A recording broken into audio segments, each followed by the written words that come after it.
Disclaimer, we'd like to note before the start of this interview that the opinions about to be expressed by the guest on tonight's Gettin Salty Experience podcast are that of the guest and do not directly or necessarily reflect the views of the host of the Gettin Salty Experience podcast.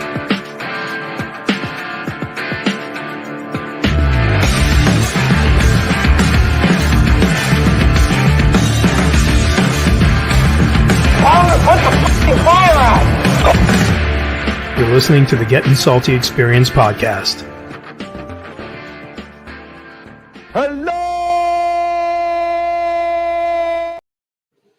Hello, Mike Colón. Yeah.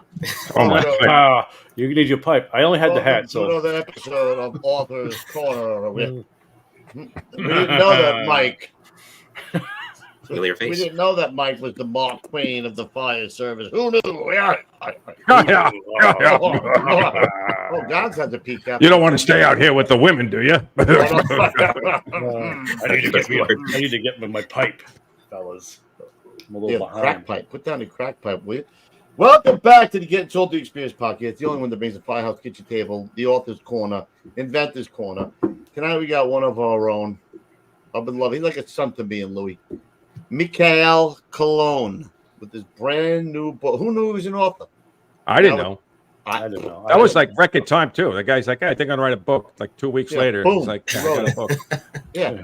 I think we're gonna put a man on Mars. Boom! He does it, man. He's amazing, that Mike. Ranger fan. He does it fan. Yankee fan.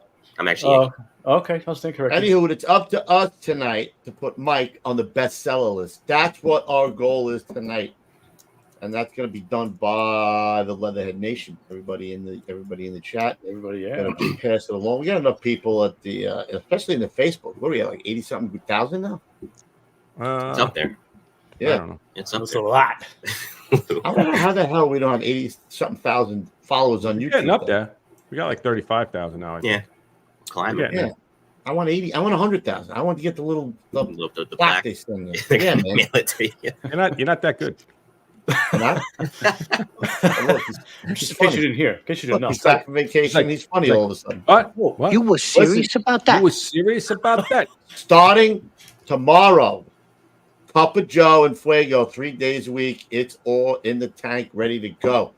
So There you go. Tuesday, Wednesday, Monday, Tuesday, Saturday, Sunday. Michael, look, Tuesday, Monday, Wednesday, Saturday, Sunday, Tuesday. and Thursday. So do me a favor. It's rolling now. Start sending your stuff into coolpodcast@gmail.com. It's rolling heavy. Shit, Mike. Oh, wow. Mike, Did you put that in the book? I wish I did. You didn't put it at the end. Thanks for buying my book. He said that after the I'm fact. rolling heavy. Come on. Yeah, so this is what I Next want. book. Kitchen tables. I want pictures No. of fires you've been Stop. through. I want your Okay. crew, whatever. I don't know what crew you're on. You guys do that ABC shit. I don't know what that is. Stuff that happens in the kitchen, your rigs, your mustaches, your tattoos, your old ladies. Send it all. CoolPodcast@gmail.com. Showing off All right, the send guns. it. Bring it. Let's do Send this. it. You're just upset because you're not in the book, Gonzo. It's okay. You're right. It's all right. I'm going to have to do right here. another 30 years on the job. I don't know. There it is. Look at it. I don't know if I they were bought really one. good folks. Were they good folks, really? Yeah, I bought one. You want to look? I'm on And, page 90. My story's on page 90. Roof's on 170. Just saying. And mine's I'm in the book, in the somewhere in the Yours back. is in. Yours made it to on the floor, the cutting floor. The shit that fell on the floor. That's yours. Yeah. You, man, I'm just. All right, anywho, come on, let's get the commercial so we can talk about Mike's penmanship. His author. What word am I looking for? Whatever. Do it. Yeah, play the commercial. This is okay. This is grammar. Oh, here we go. Hold on. Armor Tough Firehouse flooring was recently installed in Station Number 7, the newest of the DeKalb County fire stations in Decatur, Georgia. Meeting Deputy Chief Smith of Support Services, Vince explained that Armor Tough interlocking flooring is the only floor that is tough enough to withstand the abuse of fire apparatus, along with fire personnel at a very busy station. Chief Smith explained, "The flooring in all of our stations over the years gave us multiple problems. We need a floor that can last as long as the walls and the roof. That's why we chose Armor Tough. The installation team came from New Jersey, and in 3 days, they had completed their work without any disruption to our daily operations. We were very impressed with not only the product, but with the workmanship as well. I highly recommend Armor Tough for your station's floor. Call Vince today for a no-obligation quote at 908-917-7697.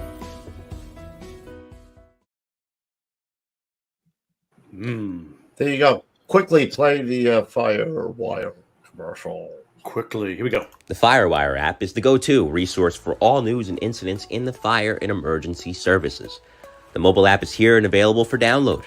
This long-awaited update addresses a handful of concerns in regard to intermittent crashes, jurisdiction areas, map settings, notifications, and more. This iteration displays our newly designed user interface with the focus on expansion, as we want to cover your neighborhood, city, and county. Our goal is to provide our users with the most accurate and on-time information regarding emergency incidents, news, and knowledge on all things fire and emergency services. Our newest addition, in partnership with the Gettin Salty Experience, brings you Salty Wire, where you can view never-before-seen premium content from Lou and Coobs and exclusive segments in various categories. Subscribe today on saltywire.com. So listen, so while you're out spending a couple of bucks on Mike's book, $9.95 a month. You get the FireWire app, and you get all new content from me and Ruffy. We just shot something with Hashhagen on a job that happened in like 1916 on Houston Street. You would not believe the rescues these guys. You talk about balls the size of this. Guys were making grabs. It was amazing. But take $9.95 out of your wallet and go subscribe to Salty Wire.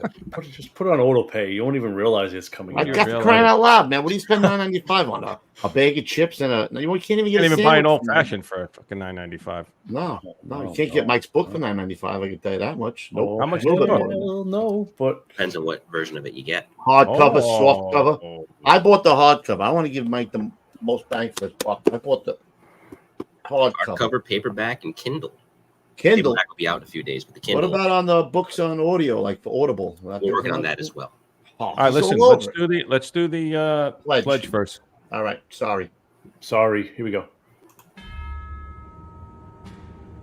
I pledge allegiance to the flag of the United States of America and to the republic for which it stands, one nation, under God, indivisible, with liberty and justice for all.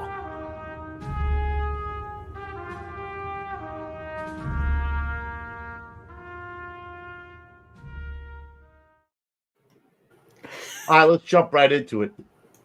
Let's get into how Mike started, because I quite lose putting outside. He's not far off. Listen, he just came in special. I might have just ran in here from outside. That wasn't lying. I just threw that shit right out there. How'd I know? Yeah. I might have been outside like 20 minutes ago. Yeah, chopping the wood or something. I don't know. Gardening. Getting my kayak ready for fishing. Yeah. So Lou and I had no idea that Mike was even writing a book. He actually said it a few times, right? Ruffin, we didn't even pick up on it. And then finally he's like, hey, dude, send me a picture for the book. I'm like, book? What book? He says, I'm writing a book. I'm like, you are? And bam, he wrote a book just like that. Of course, I sent him the picture right away as soon as he asked for it. Oh, my God. If I guessed him one more time, I was going to vomit in my mouth. I swear to God. I know Sammy Peters helped, right? She did help. She was one of the lead editors on it, as was Justin Leaf, son of course, Chief Leaf. And Sammy was, and anything I needed as it pertained to the book, I can't thank her enough. Oh, shit. I didn't know that. Yeah. Sammy's the goods. Yeah, she is. She's good at that, Sammy Peters. She picked up on certain things I didn't pick up on from a grammatical standpoint. So really, from a technical standpoint, making sure the book was even readable, the only reason it is where it is because of the work that Sammy Peters did. So big shout out to her. She's in the chat, and give her all your love in the chat. Give her a little applause, Gons. Give her I don't have it on mine. Oh, yeah. Oh, you want some? Here we go.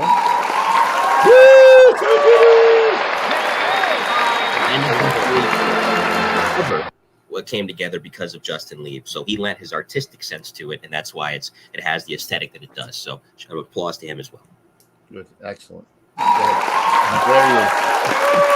Somehow, some way, a lead makes it into this podcast every friggin' night, bro. I don't know how it happened.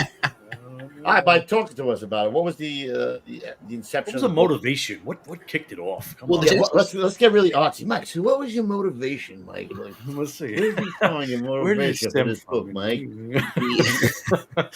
Let's go. Stemmed from a conversation I had with my friend Billy Ryan, who's also in the book. Billy's a retired NYPD detective out of the Arson Explosion Squad, and Billy's a co-executive producer and creator of one of the miniseries I have on the podcast, which is Tales from the Boom Room, which centers on retired members of both the Arson Explosion Squad and the Bomb Squad. So I was on hiatus from the podcast at the time. This was last year, and he says to me, listen, you've got a heck of a video archive of different people you've talked to over the years.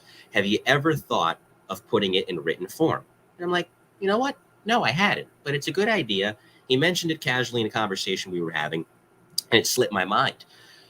We talk again, as we usually do, and he mentions it again. That was kind of the watershed light bulb going off over the head moment where I'm like, he's right. By then, I was starting to do the show again, and I thought, why not take the time to pluck some of these stories and put them down in written form? Because it's one thing to see it in video archive, especially now with podcasts being as popular as they are, but to read about it. Video is forever, but then again, so is the written word, and the written word has been around longer than video has been. So I thought, okay, let's sit down. Let's go through. I've done about 60 FDNY interviews alone. I've done so many NYPD interviews in addition to that. Let me pick 20 stories from each side. That way both sides are evenly represented. And let me cover different aspects of both fire and police work and put it into written form. We started the process in early February, and here we are 5 months later in July with the book out. Wow. I'm going to go on record as saying Mike is way too smart for this podcast. I got to say right now, bro. Ta-da! He does shine it up a little bit. He does, man. Yeah, he educates us, bro. We just got to get him a little half, a little something. I don't know. I don't know what you want to call it. It ain't for lack of trying. No. You might need a little help. You guys. All right, so how do you pick these stories, Mike? Would you like me to read a chapter for you tonight? I can do that. No, we're not giving out any. What? I got to buy. Oh, we're not giving out too much. I know what chapter you wanted to read too, but Which ones? I sat down and I'm like, okay, I need this to not be a Michael Bay movie, right? Because that's one of the knocks where you see first responder shows, especially now, and I won't name any particular show, rather if it covers fire or police, where it's just not realistic and it doesn't encompass what a first responder goes through. So Patty Lee, so it's not a pop-up book. No, it's not Patty Lee. But, you still got it, Patty. You still got it. With that in mind, I'm like, okay, you know what? And I was having this conversation with a friend of mine off the air as well. There is really very few jobs that cover the full emotional spectrum, where with first responders, no matter what side of the fence you are on, you experience everything. And especially working in a city like New York, you see things, as you guys have told stories in the show before, that were so absurd. They weren't funny. They weren't sad. They were just so ridiculous. You couldn't help but shake your head.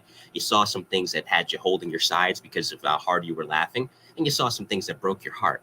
And I thought, you know what? Let me include every single one of those type of stories. That way you could see the full range of what a first responder in New York City endures across a 20, 25, 30-year career and so on and so forth. So you'll see stories in there that also focus on the technical standpoint, because I thought to myself, most of the people that will read this book, know these interviews, have seen the show, have followed my work over the years in journalism.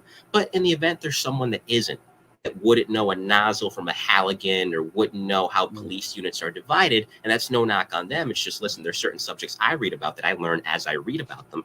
I thought, okay, let me show the technical side too, because especially in a city like New York, and this is why it was important I included the chiefs on both PD and FD in this, how do you decide how certain operations are going to go? How do you decide how certain units are going to be built? And ultimately, how do you decide who the right personnel, or maybe not so right personnel, for those type of missions are going to be? And I won't give the contents of the chapter, but I have Chief John Norman in this book. And Chief Norman talks about rebuilding SOC after 9/11. That was one of the more important chapters. It's the final chapter. Mm-hmm. It's one of the more important ones I could have included, because we know the event. Yes, we know the tragedy of the event and how many SOC guys were lost that day.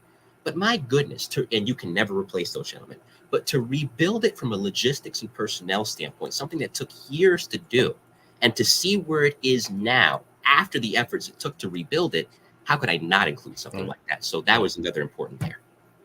And not only to rebuild it, we still had to operate while we were rebuilding. Exactly. You know, and he talked about that. He talked about that. Mike, how did you get your love for the services? I mean, I don't think we've ever talked about that. When did that start? When you were a young kid, or? It did.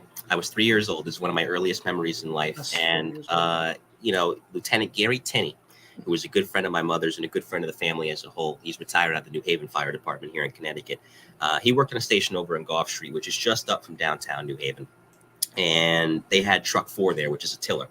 So I can remember being 3 years old and little me asking, can you put me in the truck? He put me in the back of the tiller.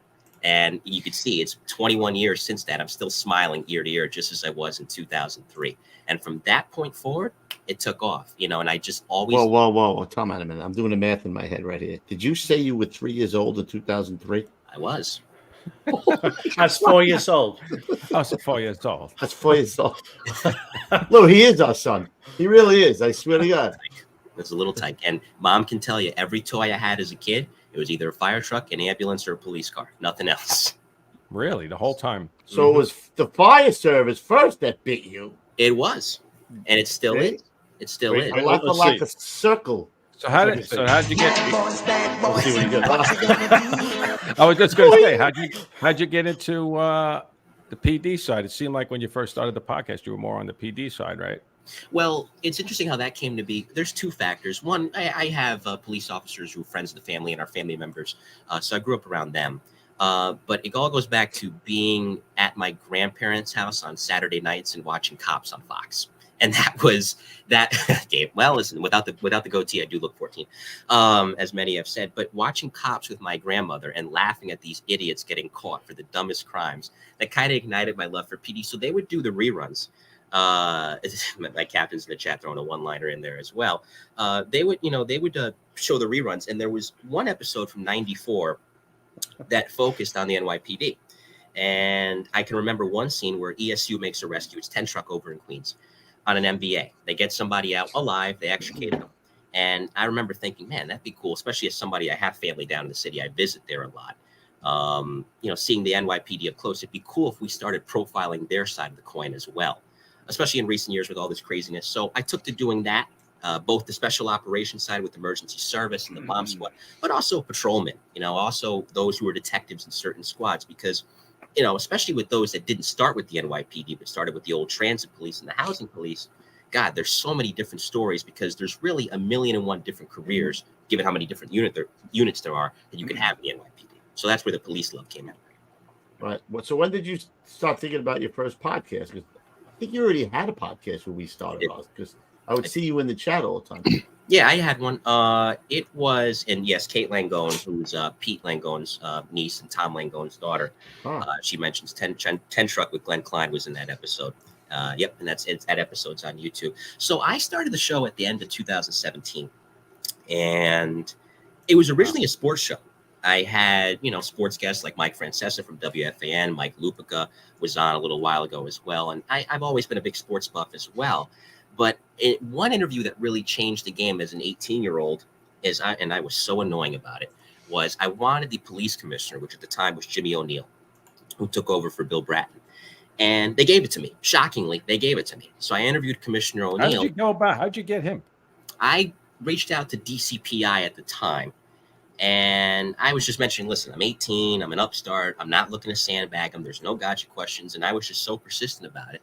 And it was an over-the-phone interview. I didn't know what StreamYard was at the time. I didn't even know the first thing about how to put a podcast on video format. I learned that during the pandemic. And I remember sitting on the edge of my bed with the speakerphone interviewing the police commissioner of the city of New York back in 2018. Wow. So not too long after that, I took a 2-year hiatus to finish college. And when I came back to the podcast at the tail end of 2020 during the height of COVID, I thought, okay, you've always been a cop buff. You've always been a fire buff. Start putting that on your show. And so I did. And that's kind of how the show morphed from originally being a sports podcast to what it is now, which is primarily a podcast for first responders. How'd you get Francesa? I used to call him a lot on FAN. I built up a relationship with him. You one of the guys who called all the time? Could you imagine Mike calling you up, asking you questions? Mike from the Bronx. No, what were you? Mike from what? Mike in New Haven. Mike so that's in New Haven. That's why the podcast. Holy shit, I remember that. Yep, that was me. So, oh my God! yep, Do that you was. remember that? Mm-hmm. So how the fuck do you Legit? remember that? No, Yeah. I was a regular caller. I used to call Francesca. I used to call. You Joey. listen to that all the time, Coob. I couldn't I listen stomach every. this Well, thing, he's not bro. on anymore. No, No, he's but I'm tired. saying Well, you listen to that. That was after the dog left, right? Yeah, that was after? after Mad Dog left. I started calling them when I was like 14, 15 years old. So I was a Mike regular in caller. New Haven. Yeah. What were you calling that's about? what The it's like. Yankees? The Different Mets? things, What the hell? Yankees, Whatever. the Rangers, the Knicks, You shut anything down. sports related. So that's why if you look at the podcast, it's mic'd in New Haven. It's a little play of my old FAN calling name. Look at this guy. Ah. We're learning about him tonight. You think you know Mike, but you don't. So, know. so let me ask you this now. Getting back to the book, when you said, "All right, I'm going to write a book," how's your penmanship? Like, how's your grammar? Like, where did you start? Like, were you doing a lot of erasing? Were you doing like how did it all flow pretty a lot of easy? paper What was balls in the It trash was, can. it was transcription. So I went through and listened back to these interviews because I remembered certain segments. So I'm like, okay, well, this was an interesting. And I would post, and I still do this. Anybody that follows the show and follows me on social media knows this. On LinkedIn and on Facebook, as well as Instagram, I post highlight clips from the show. So I'm like, okay, let me listen back to these highlight clips and what are the stories that most stand out from a holy crap perspective, or like we talked about earlier, as it pertained to somebody like Chief Norman, a technical perspective. So I went about transcribing it and I put it together in a Microsoft Word document. And, it was typed up. I was up till about 1 o'clock in the morning typing it.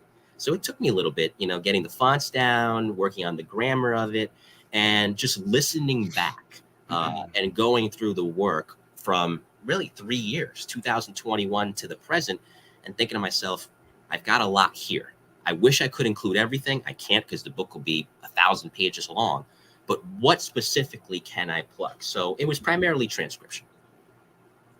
Are you planning on doing like more story? Like, are you planning on doing more, or you can just see how this one works I out? want to see how this one works out. And so far, so good. It's selling pretty well. I think that'll definitely improve after tonight.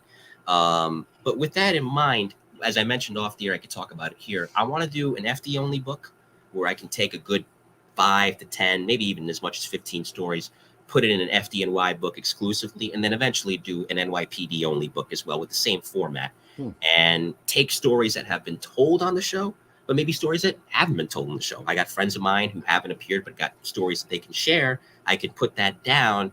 And now that I know the process to writing a book, I think I'm better equipped to tackle more projects going forward. It's definitely something I want to do. And if I could have 2, 3, 4 books underneath my belt and have that as part of my repertoire, part of my arsenal, I think that'd be a very good thing. I think you should do guys outside the FDNY. And you know what? And that's something I should do. Maybe I can make the hair. book at the Guys with good hair. And that's something I can do as well, because I've started doing interviews of that sort as well, where I'm interviewing firefighters from around the country, police from around the country. And I think a book like that would be something that, as I build up that particular library in my podcast, I can tackle as well. It's good for his arsenal, Coops, Yeah, you like that. Yeah, good for you. Also, good if he still goes to a bar, throws that down to a babe. You know what I'm saying, bro? I've written 3 books before. I've got an arsenal. And I'm not even there. You want to smoke a pipe? Not that Mike, pipe. what's your favorite interview you've ever done? Put me on the spot. Excluding me and Lou, of course. We don't want to put you I on was the spot. waiting. You know it, Gonzo. My captain's killing me in the chat. I can't look at him because he's gonna make me laugh with one of these comments. Shout out to Captain Irvin. I can't pick one, and that's not a cop-out answer. I really can't pick one because each one has a different flavor to it that makes it unique. Right. Are there interviews that stick out for certain emotional reasons? Yes, and it doesn't have to be sad ones. It could be really funny ones. But to say I have a favorite interview, it's like asking to pick your favorite child. I can't. I can't do it. There's so many ones I'm so proud. It's too nice. Mike's too nice. He really is. He's a nice guy. boy. He's a nice boy. So, give us your favorite story in this one, bro. What is your favorite? Give us your favorite PD and your favorite FD story from here. PD is an easy one because it's emotional. Because I mentioned my pal Rich Teamsma, who just died a couple weeks ago of 9/11 cancer. He's in this book, and we spoke about a month before he died. He sounded great. I think he experienced some complications from his 9/11 illness. But I got to tell him he was going to be in the book because I was mentioning, hey, send some pictures from your career, which he did. And I'm so glad we had that conversation. And I cherish it now, especially that he's left us. But this, I don't mind sharing. This was told on Tales from the Boom Room, July 31st, 1997. Richie Teamsma and Paul Yerke were in the bomb squad. And Paul gets a call at the office saying, hey, we have a Middle Eastern man here in the precinct. It's the 8A precinct in Brooklyn. And he's scared to death, and he's saying his roommates have pipe bombs in the apartment. They're going to blow up the subway the next day. This is about 1, 2 o'clock in the morning. Paul and Richie are dead tired. They're working a double shift. They're not going to get off till 8 o'clock. So they take the ride over to Brooklyn, meet this informant in the middle of the night. And the informant had been in the apartment, and he says nervously, I'm going to step out and get cigarettes. It's of course, it's a farce. He's going to go get the cops. They told him, you're not back within the hour. We're going to assume you went to the police, and we'll be ready for him when they come through the door. And they show him the pipe bombs. There's 2 of them in the apartment, I believe. So Paul and Richie are in the 88 precinct, and Richie says to the informant in question, draw me a picture of exactly what you saw in the apartment. And the guy draws the most accurate picture of a pipe bomb you've ever seen. So they know he's not BSing. This is real. Having both previously been in the emergency service unit, they know how ESU works. ESU knows how the bomb squad works because they work hand in hand whenever there's a suspicious package in New York City. So they told the duty captain that night and one of the inspectors, get ESU, have them do the raid. We'll be on standby. If they find bombs in the apartment, we'll go in there and defuse them. There was back and forth about it, but they ultimately got, the approval that they needed. That brings in Joe Dolan and Dave Martinez, good friends of mine. Joey later went to the bomb squad. At the time, he was in ESU. And they get the rundown of what's going on.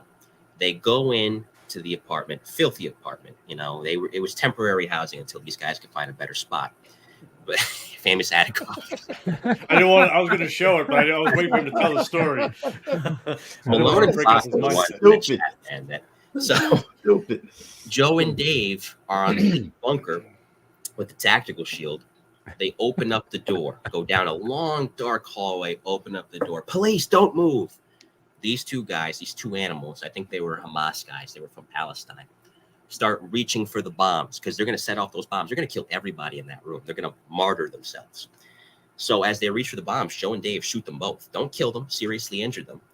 All they hear, Paul and Richie are outside as this is going on, and all they hear over the radio is, bomb squad forthwith, bomb squad, get in here. And Sergeant John English is on the scene, and he says to his guys, holy Christ, and I quote, holy Christ, I hope there's bombs in here because we just shot 2 people. There were. Paul and Richie go in, and normally you don't send 2 bomb techs in, rather, you send 1 because the bomb tech has to focus. Paul and Richie promised each other, they've been partners on patrol, they've been partners in ESU, now they were partners again in the bomb squad. We'll always have each other's backs.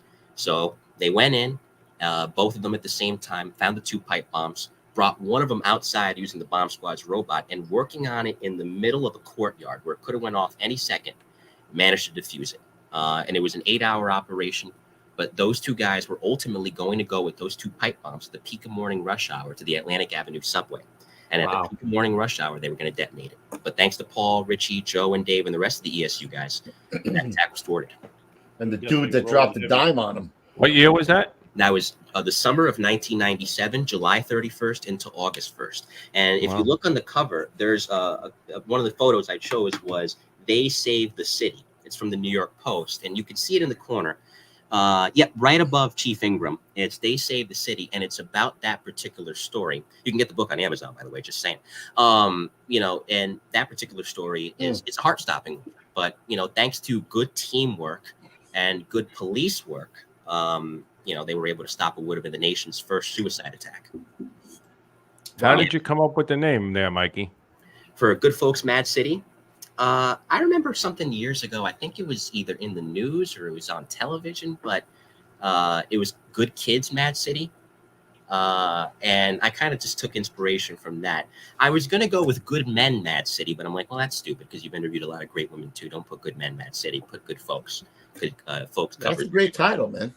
Yeah, thank you. I came up with it on the fly there after a little bit of brainstorming. You asked me my favorite FD story, and I'll give you that one as well. Oh, Police, Don't Move would be a great title for NYPD, but Caitlin Glone, you're not wrong for that.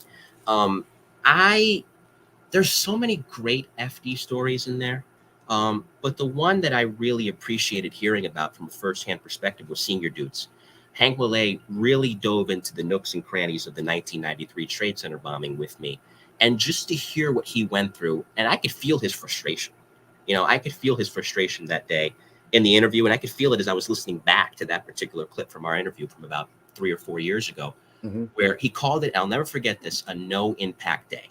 And think about it. Here's someone who's so distinguished. He had 14 years in the FDNY by that point.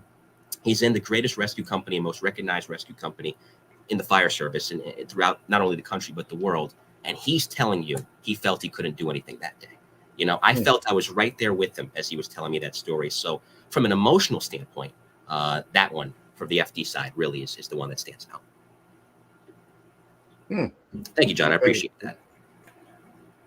I appreciate that. That's a very nice comment. And my condolences to John. He lost his wife not too long ago, and you know he's been open about that on Facebook. John's a good man, and give him all your love if you can in the chat. Nice. Hey, Mike, who was the ESU guy that went over on a rope and there was a tiger in the apartment? That was Marty Duffy. He's still on the job. Is that in the book? Mm-hmm. No, it's not in the book. Oh, that's great. I want to wait until Marty retires because since he's active, you have to go through DCPI. He's done interviews about it, but Marty and I have talked. He says when he retires, he'll come on the show. Marty's been in ESU since 2002. So that was October of 2003. And I believe that was the 17th, if I'm not mistaken, one of those two dates. So the big story at the time was the Yankees were in the World Series until Ming the Tiger came along. So that in the future book, I need to include that story. Yeah. What did they do? Tranquilize that thing? They did. Can you imagine coming down on the rope and seeing that? Yeah. I mean, listen, and there's an iconic photo of that. It's Marty on the rope with the shotgun and he's staring at the tiger. Yeah. But it had a happy ending. Patty Lee says, I hope the can story is top FDNY one in your book. One of the top ones in the show. Down the hallway. I think needs a song, another Rufrano song to be made about the can, bro. Oh, Christ. Yeah. Patty Lee's giving me a little inspiration, man. You got to get Patty Lee in there. Yeah. He's got a lot of stories. Well, let me ask you a question. What does your family think about it now, man? Like your mom and... Oh, they're proud. They're proud. Yeah. You know, Mom has a copy. And, you know. You made her buy it, of course, right? You didn't buy it for her. She had an author's copy. So she read it. She's been reading it down at the beach throughout the summer. And, you know, she's very proud. A lot of my friends and family think it's really cool that I put this together. They're excited about it. They're just as happy about it, if not even more happy about it than I am, which is pretty cool to see.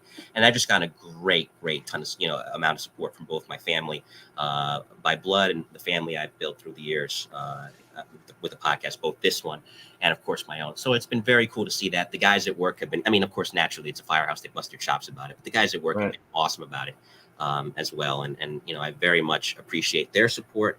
And my deputy chief got one of the author copies as well. So he was one of my reviewers. Nice. Firefighter Joe Wiz. Yep. And that's right. I took a pic in the Fury. There he is. Firefighter Joe Wiz. Yep. So now Mike might even become one of these guys, right, Mike? You're trying to get on the job in. Yeah. I applied to the New Haven Fire Department, so we'll see. I put in. You get the residency points. I'm like, listen, it's good to take that shot, and we'll see what happens. Hopefully they call, but if they don't, I'll keep trying. And right now it's a waiting game. We'll find out post July 24th. They'll gather everybody's test scores, and we'll see what happens. So in the meantime, just trying to be patient. Keep focusing on what I'm doing. When we first met you, you didn't seem like you had an interest in actually doing it. Well, I'll tell you how that changed. Besides the podcast, Captain Urban in the chat, if we could highlight his comment, brings up a good point. Where he mentions you have a certain magic about the way you see the world. Well, thank you, Captain. I'll see you tomorrow. And how you report on things. Talk about your transition from reporting about first responders to working with them on a day-to-day basis. So there's no other way to say this. I didn't have a job for 3 years. So I graduated college. And I graduated college at the best and worst time because I got out at the end of 2019, right before COVID. And I thought to myself, the tones did indeed drop, Joe. I'll get a job at 20. I'll start my way in the workforce and I will, push forward and kind of build a career for myself with what I've learned in college. Then COVID happened and the world shut down and I was sitting at home miserable. Really, all I had was the podcast, but I like to work. I like to be busy. I don't like when I'm sitting around not doing anything unless I've earned that downtime. And I didn't feel like I earned it. So, I just really went into a dark space in my head during those periods. And I call those years 20 to 23 kind of my dark years where, like I said, the only bright spot was the podcast. So in the Gettin Salty fans page, which I've written about before, at your suggestion, Coops, I put my resume in there. Captain Urban, who happens to be in that page, saw it. We got to messaging. And I got the job in the West Haven Fire Department doing their social media, which has been a great job. I love working with those guys. I know that. Exactly. Great group of guys. And they've treated me fantastic since I've been there. And I really, they're my other family, as I often say. And I think seeing them and seeing what they do every day, we're not New York City from the standpoint that we're not getting as many box alarms, because naturally in a city of 8 million people, you're going to get that'll up. But when the tones do drop, but the guys, listen, I applaud them so much, because rather it be medicals, rather it be MVAs, rather it be box alarms and structure fires, they have such a professionalism to them, and they train all the time. And they're good enough to include me in those trainings, not me doing the drills, obviously, but documenting it for the social media, that I'm like, what the heck? What am I missing? Why not try to do this myself? Because the reason why I put it off is in my teenage years, I was very sick. I was really struggling with ulcerative colitis, which I still have, but it's under control now, amongst some other health issues I was dealing with, to where I thought, okay, well, there goes that dream. But as you get older, you thankfully outgrow some of those conditions. And I'm like, okay, this is the healthiest I've been in 10 years. I feel great. I'm going to the gym regularly. Then you started banging the iron away, Mike. Yeah, right? That changed everything as well, also at your suggestion. And I thought, I can do this. So that shifted the mentality. I got bit by the bug by being around the bug every day. Good for you, man.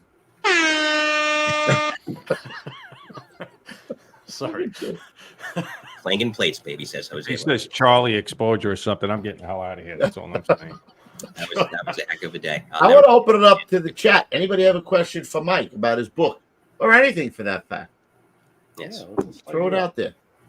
Let's see. I appreciate this. No, not that. Oh, let's see what else I had for him.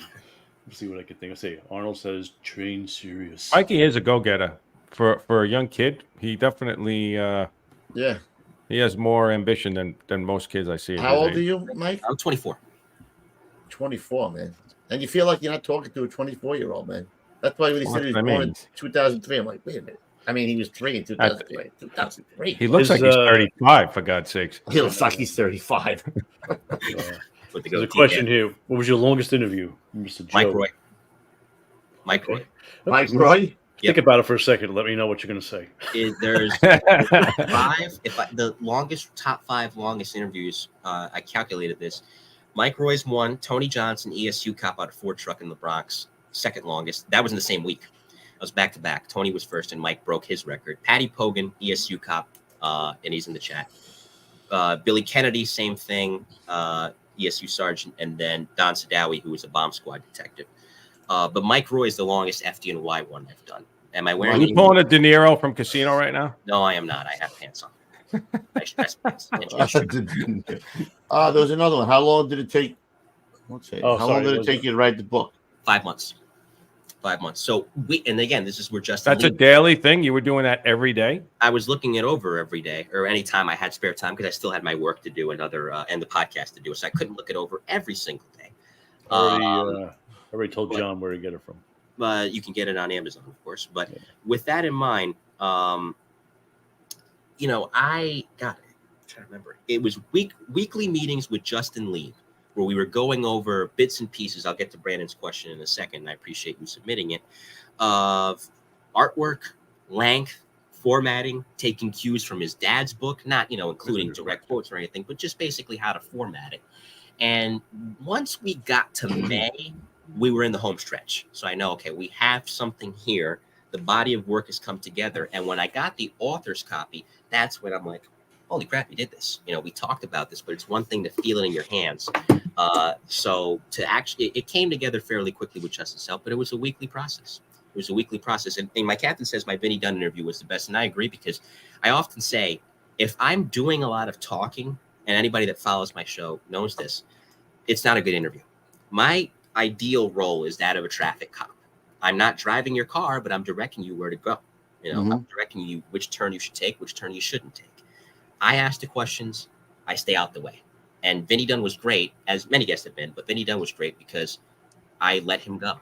And about 40 minutes into it, he says, Mike, do you want to ask me anything? Do you want me going? How long do you want this to be? I says, hey, it's your story. You tell it how you see fit. I'm just archiving it. But you know, and that's the beauty of the show and the beauty of this book. I try to stay as removed from it as possible. I give a little context at the beginning of each chapter of what you're about to read, but ultimately, I want you to visualize these people as they were telling it on the show. If we can go back to Brandon Dunn's question real quick, I'll go to Patty Lee's in a second. I want to see what Brandon asked because he had a good one. Did any of your guests have a problem with the book idea and ask not to be included? They didn't have a problem with it. And I won't, everybody was extremely supportive. I did not encounter any resistance because if they were on the podcast, I wouldn't envision that them having a problem being in the book since it was already public record. I won't name the individual. He was not a jerk about it. He was extremely supportive, but he asked to be removed just because I guess there was a controversy involving him that he didn't want me getting any heat because of that. So he just asked, hey, listen, I appreciate it, but don't put me in there because I don't want any blowback on you. Thank you, Jonah. So that was the only thing, but everybody was stoked about it. That Victor Gonzo has got a good question there. Oh, there it is. Man, shotgun approach. No, it was calculated. Because if it was going to be a good book, it had to be calculated. I'm a kind of, and my captain knows this from working with me, and my family knows this from seeing me from birth. I'm the type of guy that when I get locked in on something, sometimes to my benefit, sometimes to my detriment, but that's a part of maturity and getting older and kind of refining yourself. I'm very gung-ho. I want it. But sometimes I think I'm learning the older I get, hey, slow down a little bit. It's a marathon, not a sprint. And if you want this to come out the way it's supposed to, you got to slow down. Don't go 100 miles an hour, maybe go 75, and you can still get what you want. You ever go back to your old podcast to look at them and say, holy shit, man, I've come a long way. You Yes. Look at the old... God. I look at mine and Louis and I'm like, oh my God, that's what? I remember in the beginning too, man. It was crazy. There are certain episodes I look back at. I'm like, ugh, it's like cringeworthy, right? You're like, I'm like, why would you ask that, you idiot? So tell me about that time. Or drink too much. Yeah, I'm like, well, drink too much. Well, Mike doesn't drink, so. Have you ever thought about working as a fire alarm dispatcher as you continue your work towards your goal of becoming a firefighter? That's a good question. Listen, it intrigues me, naturally being in communications. Risen with the tism, says Sammy Peters. She's right. It is an option, but I want to be the guy going to the call, and not, and I have nothing but love for our dispatchers. As a matter of fact, shout out to Richie Standish, who just retired from West Haven after 47 years of service. Guy was an awesome dispatcher and a hilarious one too, one of a kind. So they have a very, very unsung job, and I appreciate what they do. So it's something I definitely would consider, but I want to try the firefighting path first and see, where that takes me. But he wants to be up there doing it. Yeah, those dispatchers, man, I don't envy them. They have a really tough job, but they do a really great job. Landis wants to know if you've considered taking the PD test as well. No, for this reason. I would never be a police officer. Of course, I very much support what they do, and I love what they do. And listen, shout out to them getting it done every day, especially in New York. But here's what it boils down to for me. Even if I was justified in doing it, I could never live with myself if I had to take someone's life. I wouldn't want that responsibility. I would never want that burden. And shout out to those that can take that burden on. But that's the one thing that would stop me, if I ever seriously considered it, from being a police officer, just that burden. I couldn't do it. Billy Neese is a volley, and he's also retired NYPD bomb squad detective. So he's got the best nice. Worlds. Who was your biggest inspiration to start the process? It wasn't one particular person. I have Report from Engine Company 82 on my bookshelf here. I also have 7 Shots, which talked about that NYPD raid that I mentioned earlier in 1997. There's a variety of different books here, both on the police and fire side, that you take different things from, and that kind of serves as a collective inspiration. So I can't really pin it to one particular person. How did you find our podcast, Mike? Because you were in there early. I remember seeing your name in it. Searched on Apple for a good FDNY podcast because I was listening to a PD one called Police Off the Cuff, which I used to do work for back in the day, and I still keep in touch with those guys. And I thought, well, if there's an NYPD one, of course, there's got to be an FDNY one out there. So I originally listened to you guys on audio. I think the first interview I ever listened to you guys do, I can't even remember. My captain. Yeah, that's accurate, Cap. That's accurate. But I think the first one might have been Richie Dumig, not or earlier than that. It might have been Mike McVeigh, Hank Millett. So I found you guys on YouTube, and the first YouTube interview I saw was Richie Dumig, and I'm like, these guys are great. So I subscribed. I reached out to you guys about getting you guys on the show. Coobs, you came on first, and that got the ball rolling for me. Eventually ending up here. Lou, you came on, and both of these guys are in the book, by the way, as Coobs mentioned earlier. And yeah, that's how I found you guys. Glad I did.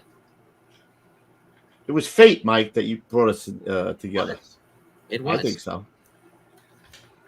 Hey, Mike, since we talk about dispatch, it is my honor and privilege to have sent. Yep, I got it. I got that challenge coin, Mike, to honor your father, and thank you very much. It's on my my bookshelf here, hanging proudly. So thank you very much for sending that. I'm honored that you would choose me as one of the people to send it to. Good man, Mike. I think I met him at a show. I have yet to. We met him. Yeah, we met him. But Mike's always in the live chat. Yeah. Have I ever? No, you know what? I have not had that That's on. a good question. That's a very good question. I We would should love. bring him to I've 288 one night. I was in 288 on 9/11 on the anniversary. Oh no, we should just bring you in on a normal night, bro. A normal. I did it at that 20 truck a few years ago. Man. I'd love to. Great. Although you know what we would talk. Who do we have on Banana? Right, he's the chef. Yeah. Right. Oh. I'm thinking that we get like maybe 6 or 7 guests, and Banana. We go to his. He's got a studio where he cooks or whatever he does. We go there and we do a show like the Firehouse. That's the real Firehouse. Yeah, that would be. That's a great idea. And he's got a book too, by the way. What is he going to put on the chicken palm? What does he put? Oh, so don't do a sheetrock. Don't use a sheetrock. Now you know we got to make chicken palm, right? We got to make the chicken palm. We got to take it right through to preparing, shopping. I'm going to reach out to him. I think he's in Florida though, isn't he now in Florida? Yeah, I thought you said he was down here. Yeah, he's out. I'll reach out to him. We got to put that together, Mike, so you can have your first. We'll get like the best guys too. We got to get some of the best ball busters ever. Better bring your A game, Colón. You better bring your A game, Colón. Don't be coming off like this nice guy crap. So my captain asked, so what wisdom can you, well, this is for you guys actually. So what wisdom can you give me about getting into the fire service from an FDNY perspective? And we talk to Mike all the time about, as he's bringing us to the journey of trying to get on. We tell him, practice, get in shape, and just keep doing it. Don't wait. If you keep saying, I'm going to do it, you're not going to do it. So, right. Just get out there, take the practice exam, and if you have to want it. And take them all. Take everything. If you really want the job, take everything. I told Mike that's the big thing. Tell everybody that. Told me test different places, apply different places. So I've definitely been looking. Obviously, I got the New Haven application in there, but I've been doing a lot of CrossFit, really working out and trying to get the guys at the firehouse. It's all stamina. It's not always muscle. It's not. The more you take too, and you can always turn them down if you get hired somewhere else. But if you take don't them all, man. Take them all, brother. We got a gym at our firehouse, so after work hours, the guys, I'll get to that question in a second from Kate. The guys are good about letting me use the gym after I get off of work, so I'll go in there, I'll bench, I'll do the stair climb. I'm working out in the vest, so great. He doesn't listen to you either. Standard. I've been training. What do you mean I haven't listened to Cap? But Kate Langone, I did an interview. I did a ride along rather with the NYPD Emergency Service Unit. A few years ago, John Miller, who was still the DCPI at the time, helped me get that. My only regret is that I didn't know how to film that well back then. So it's not great because the audio quality is not good. But now that that was before I got field mics, that was before I really took the time to hone, okay, here's how you film something out in the field. You can't do that anymore, can you? They'll let you, but it's so hard. I mean, they let reporters do ride-alongs, but with John Miller not being there, it's tough because I would love FDNY is tricky. I'll get to them in a second. I would love to do a part 2 with ESU. I would love to do something with the bomb squad, but unfortunately, it's tough to get that approval. But I would love to try again. I did enjoy the guys at 1 Truck and the guys at 2 Truck in Harlem treated me great, so I'd love to team up with them again. I did something at Floyd Bennett, which came out much better from an audio standpoint when they had ESU cops graduating. And FDNY, to answer the second half of Kate's question, and go back to our interview if you can, for those of you in the chat. Kate, like I said, she's the daughter of Tommy Langone, fallen ESU hero from 9/11, and we did a tribute show to her father, Tommy. And we mentioned Pete too from 252, so that was a great interview. But funny guy, Pete Langone, man. Funny guy. I've heard, and a heck of a chauffeur too. But yes, I reached out to FD. I'm good friends with the press secretary there, and pretty much most things I ask the FDNY for, I get pretty quick. I'm fortunate that way. They give me just about anybody I asked for interviews. The ride-alongs, there's an insurance. No, I think that's done. That's done. Those days are gone. Yeah, Yeah, because that's of some done. sort of insurance policy and COVID. Well, Well, they had a lawsuit. Flip a rig on a buff, and yeah, that's what happens, bro. That's all that. That's all it takes. That's all it took. It's a shame because you know what I wouldn't give to do something with one of the rescues or the squads. I'd love to do it. You and like 1,000, a million other people, right? I mean, That'd be great. I mean, especially watching, the old documentaries like The Bravest when they would ride along with them. oh yeah. Like to be a fly on the wall for that. God. Love Yeah. it. Yep. Yeah. Any other questions in there, bro? No, that's it. It's just like some comments. Yeah. Nothing, That's our son. That's it. He made it big time now, Coobs. We can let him I go. love this kid. I really do. It's free. I gotta say, I love this kid. Actually, everybody who's involved with the podcast, him, Gons, Tank. I mean, I appreciate you guys giving me a shot. Like I said, I was down and out. 2023 was a turning point because I got linked up with you guys. I got my job with the West Haven Fire Department in large part thanks to you guys. So, things are rolling now, and it's great to love to hear it, man. It's great to be a part of. But So if they go to Amazon and they just look up the name, basically, right? Mad City, type it in on Amazon. It's available. I did it. Anybody can do it. Yep. It's available in Kindle form, so you get the ebook. You get the hard cover as well, which, as you saw, Coobs has.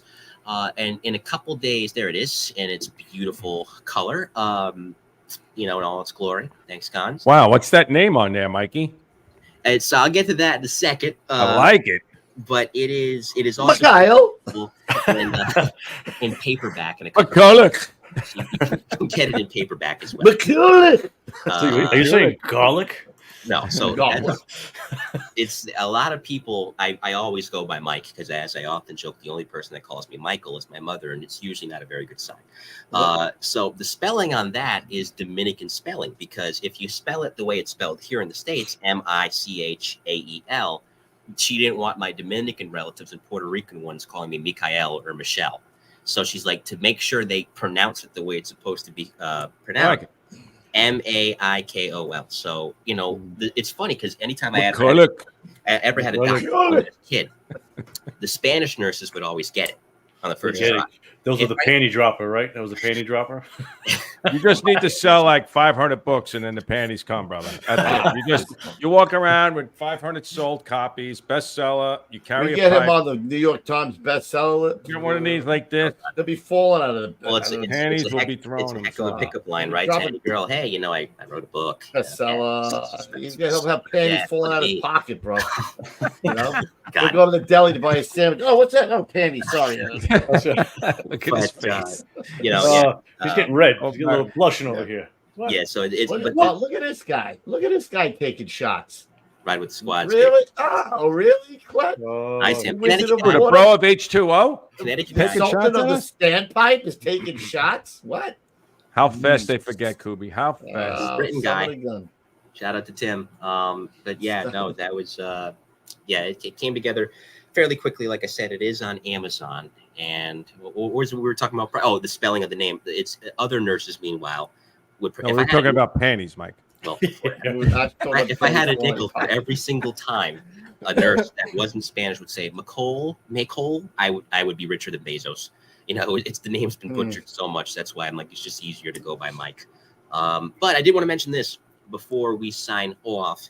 Is I will be having a book signing. I was just going to mention that, Mikey. 26th. Thunder. July 26th, of which is a July. Friday, at O'Hara's. And thanks to Tim Brown. Thanks to Mrs. Urban for buying that. I appreciate you, Mrs. Urban. Tim Brown helped me organize it. Shout out to him. And hopefully I'll see him there that day. I believe he may have a trip coming up, but hopefully not that day. But it'll be, like I said, the 26th down in Manhattan. O'Hara's I'm going. Pub. The location is 120 Cedar Street. I'm gonna write this down. CEDAR Street.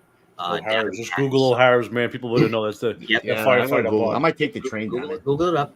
And Google it up, I'll man. be there from 2 to 5 p.m. Friday, July 26th. Bring your copies down. I will sign it for you. Mike will be there from 2 to 5 sober, and after that, he'll be boxed. I was going to say, he needs to get a little tipsy towards the end. So the signature changes at the end. We will we'll have a nice time. We'll celebrate the book's release. And like I said, bring your copies. I don't care what version it is, either paperback or, of course, hardcover. I'll sign it for you, and we'll have a nice time. 2 to 5 p.m. Friday, July 26th. O'Hara's in Manhattan. Be there. Don't miss it. Be there. He'll sign anything. Panties. Me? Anything. Oh, He doesn't. yeah. Yeah. Breasts, I was whatever. gonna say, yeah, right across the chest. So, All right, guys, we got to do the. all right, dig up a health and safety tip. Yes, We're gonna I'm play gonna New get one Jersey right here. Fire and dig one up. So we're gonna roll back to back here. Here we go. Established in 1930 and under the current ownership since 1987, the New Jersey Fire Equipment Company handles a complete line of fire department equipment and supplies. Headquartered in Greenbrook, the company operates full 3M Scott service facilities in Ridgefield Park and Toms River, staffed by 10 fully authorized Scott certified technicians with a fleet of 6 fully equipped service vans.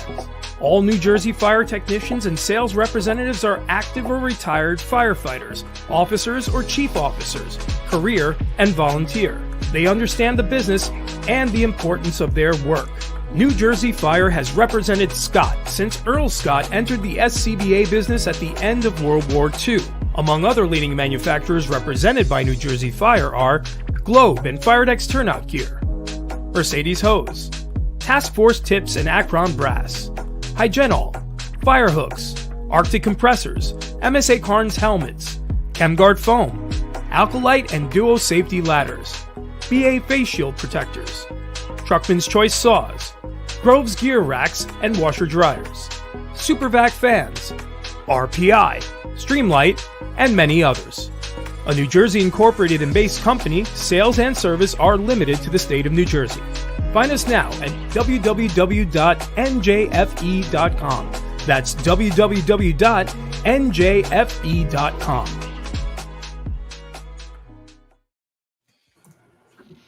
Excellent. All right, next. Ready? Here Yep. we go.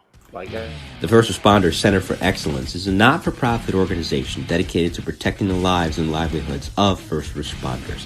Their education and research initiatives aim to bring greater awareness and understanding to the challenges to the health, safety, and well-being of firefighters, EMS personnel, and other first responders too. They are an affiliate of the National Fallen Firefighter Foundation. Oh, that's a smooth voice. It's like velvet, bro. What is That this? voice. Velvet? But I'm going to give you 2 of them. You ready? Number 13 and 14. Protect your health. Thoroughly wash exposed skin and equipment to remove soot and contaminants. Protect your health. Use your SCBA throughout the duration of firefighting operations, including overhaul. Thank you, Michael, for coming on. Mike, best of luck, my brother. Thank you. Yep. So next week we are here Thursday. We got a guy from 17-2, right? Another old timer. 33 and 17-2, baby. Woo! Doing it up there. And then the following week we got Neil Mullane and Enzu from Boston. Enzu is the president of the Union USA, guy. right? Yep. Yeah, big union guy. And then the following week I'm trying to get on Andy Frederickson's son so we can do a tribute to Andy Fredericks. And that's it. All right, guys. Hope you're having a great summer. Mike, we love you, bro. You're the best. You guys too. Did you Going places, kid. You're going places. Yeah. We'll try. a little shout out for our brother that passed Swiftwater Rescue, Mr. Assistant Chief Matthew Tobin, the guy that died during the Swiftwater Rescue, in Boone? Missouri, Boone County, Missouri. Just so you guys know, a little shout out, a little respect. Oh, he died in line of duty? That's one of the most dangerous things you could do, man. All right, we got to give him the $5 if he died in line of duty, bro. Yeah. Here you go, brother.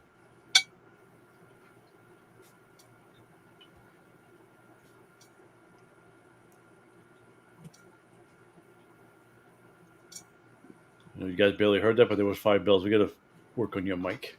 You can't hear that? I don't know. I think it's actually It kind of taking it almost it out like because mutes it's it too out. loud. It's Yeah. too loud. Loud as hell over here. Is it too loud? No, it might. It's not loud. You can't even hear it. Really? do it light. If I do it Try, softly. wait, do me something. Just give it one bell right now. I want to see something.